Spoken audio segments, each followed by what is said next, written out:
Hi, it's Nell, and there's a lot blooming in the desert these days. It's spring, like my pomegranate right here. I love this bright orange color. But this is not the spring blooming plant that I'm talking about right now, because today I'm going to be talking about caring for and growing a spring or Easter cactus.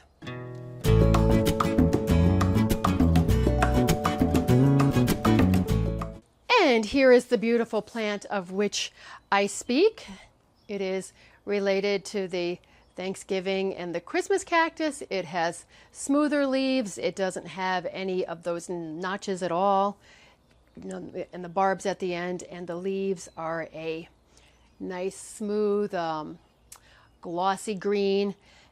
And to me it tends to look a little darker. I don't know if that's true or not, but anyway, it's a fine looking cactus to have at this time of year because it blooms, but I think it's an attractive houseplant all year long. I pulled the dancing bones over here for just a minute or so because this one, the genus of this plant is either Ripsalidopsis or Hatiora. I've seen it called both, and this is the Hatiora that I planted last November in the pot that has no drain hole, and it is still in this pot with no drain hole, doing fine. But these are commonly sold around this time of year, usually March, April, and into May. And it is commonly sold in 4-inch pots. This is a 4-inch pot, a 6-inch pot. I've also seen it in 8-inch pots also, and it makes a really not fussy houseplant. It's great. Average size, I think, is about 1 foot to 2 feet. I mean, 1 foot by 1 foot, but I've also seen ones that are older that are almost up to 2 feet by 2 feet. Now we're going to go through these points really fast. I'm just going to touch on them because I'm trying to keep these videos shorter. There will be a lot more information in the blog post, so head over to that. The link is down below. It's also on our website, joyousgarden.com. So I am starting out with light. Indoors, it likes nice, bright, natural light, but not in a hot window because it'll burn. Outside, this would be the perfect exposure for it. It is bright shade. Watering. When it's not flowering, I let mine dry out in between waterings. You don't want it to stay too wet at all. When it is flowering, I water it a bit more often. Temperature. If your house is comfortable to you, it will be comfortable to this plant too. In the winter, however, when it is setting its buds, it does like to have cooler evening temperatures, and in temperate climates, you can grow this outdoors. In terms of humidity, I want to tell you that this is an epiphytic cactus, just like an epiphytic plant. It is an epiphytic cactus, but it's an epiphytic plant like the bromeliads and the orchids are epiphytic too, which means they grow on other plants.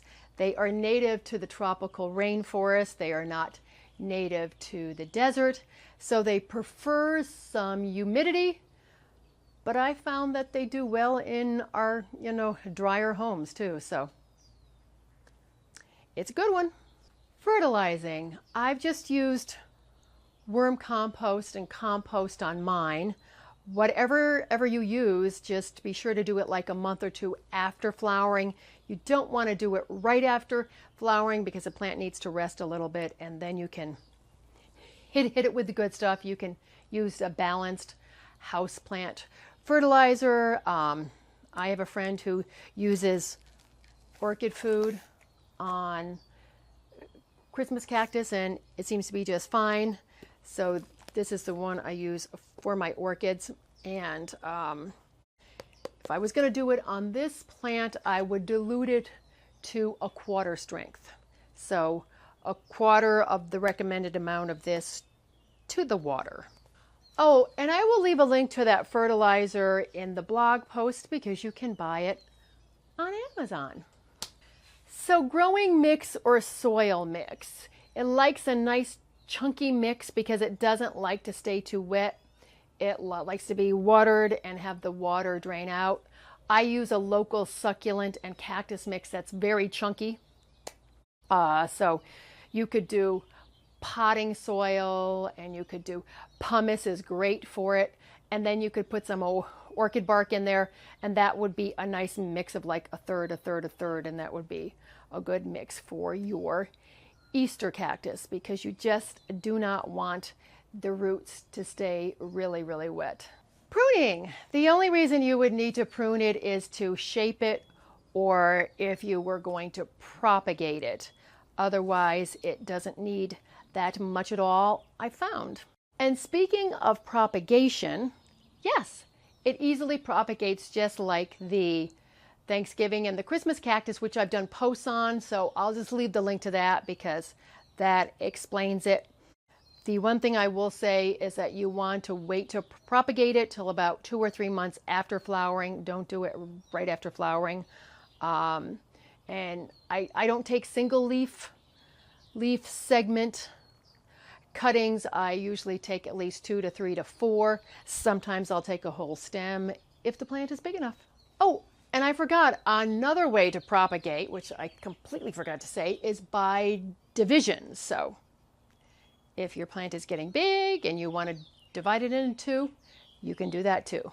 Pests and problems. I've never had mine get infested by any pests, but they are subject to mealybugs, spider mites, and scale. They could possibly get those. Not a guarantee at all though. So I've done posts on all of those, what they look like and what to do about them. So the link will be down below and also in the blog post, of course. And the one main problem of this plant is root rot, but I kind of touched on that in the soil, so don't keep it too wet. And make sure that that soil is not too heavy. Flowering. Oh, yes, they do. So we're going to get up close and personal so you can see. These flowers are starting to close up a little bit. It's early afternoon and it's shaded on the patio here, so they're closing a bit. But as you can see, they're star-like as compared to the Thanksgiving and the Christmas cactus flowers, which you can see pictures of those in the blogs. But they come in really brighter colors too. They, this hot pink, they come in like a brilliant violet, peach, red, orange, and they also come in a white too. And to get it to flower again, it's the same as a holiday cactus. They require equal or longer periods of darkness as compared to the light. And then at night too, when they're getting this longer period of darkness, they also like it cooler and drier. And you want to do this about 8 weeks before you want it to bloom. But check the blog for more details.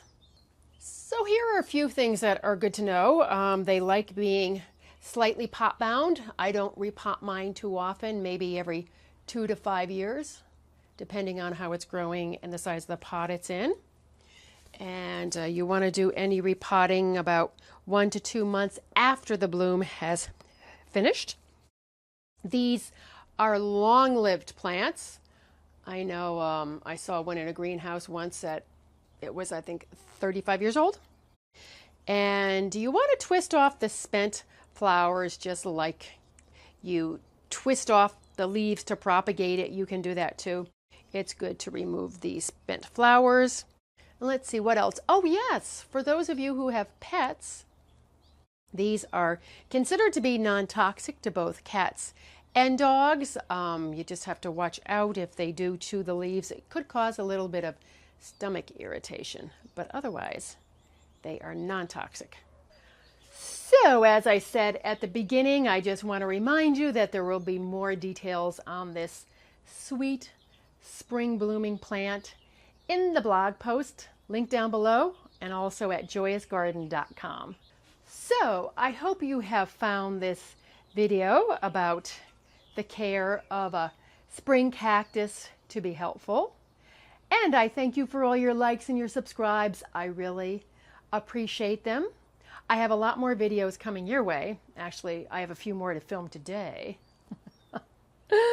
But let's get out in the garden or into our indoor gardens, because as I said, this makes a fine houseplant, and make our worlds a more beautiful place. I will catch you in the next video, and I thank you so much for watching. Bye!